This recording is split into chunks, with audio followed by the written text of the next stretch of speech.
এই বৃষ্টি মনে হচ্ছে আমার টার্গেট হতেই দেবে না। হ্যালো এভরিওয়ান, নমস্কার, welcome back to my new channel. আমি শেরি। সকাল সকাল ফ্রেশ হয়ে খাওয়া দাওয়া করে আমি এখন চলে যাচ্ছি কাজে। আমার সাথে আজকে যাবে আমার বাবা, কারণ বাবাকে প্রথমে অফিসে ছাড়বো, তারপরে গিয়ে আমি ওখান থেকে স্টোরে যাবো। তো চলো আমার সাথে দেখা হচ্ছে। বাবা ভাবছে এই কি ভীমরতি হলো রে বাবা, শুধু ফটোই তোলে। আর এদিকে বাবাকে অফিসে ছেড়ে আমিও সিধা চলে গেলাম দোকানের উদ্দেশ্যে। দোকানে ঢুকতেই দেখি আমার এফওএস দাঁড়িয়ে, আর আমাকে বলছে প্রমোটারের আগেই এফওএস চলে আসছে। মাঝে মাঝে একটু লেট তো হতেই পারে, তাই না? যেহেতু মান্থ এন্ড ছিল, তাই স্টকগুলো আমি মিলিয়ে নিচ্ছি, কারণ এত স্টকের মধ্যে আমি নিজেও ভুলে যাই যে কোন কালারে কোন ভেরিয়েন্ট আমার কাছে আছে। তাই একটু ব্রেন স্টোরেজে ঢুকিয়ে নিলাম। আর যেহেতু বক্সগুলো স্লিম, তাই দেখে মনে হচ্ছে তাসের পাতা একটার উপর একটা রাখছি। আর আমরা যারা সেলস ডিপার্টমেন্টে আছি তারাই একমাত্র জানি যে মান্থ এন্ডে কতটা প্রেশার থাকে।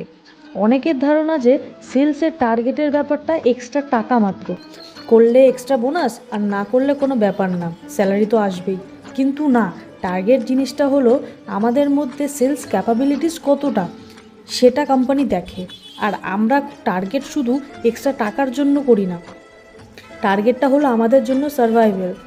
3 থেকে 4 মাস আমাদের কন্টিনিউ যদি টার্গেট না হয়, তাহলে মেল চলে আসে পারফরমেন্সের রিগার্ডিংয়ে। তো জব বাঁচাতে আমাদের টার্গেটটা করতেই হয়। কিন্তু এই যে এই বৃষ্টিটা মনে হচ্ছে আমাকে পছন্দই করে না। সেই যে সন্ধ্যে 7টা থেকে পড়া শুরু হয়েছে, রাত 11টা 12টা পর্যন্ত পড়েছে। আমার মনে যতটুকু আলোর আশা ছিল, বৃষ্টি সেটাকে ধোঁয়াশায় পরিণত করে দিয়েছে। আর এই রেনকোট পরতে আমার যে কি বাজেটাই না লাগে, তবুও পরতে তো হবেই। তারপর আর কি, পোটলা পাটলি নিয়ে বাড়ির উদ্দেশ্যে রওনা। দেখা হচ্ছে নেক্সট ভিডিওতে। টাটা।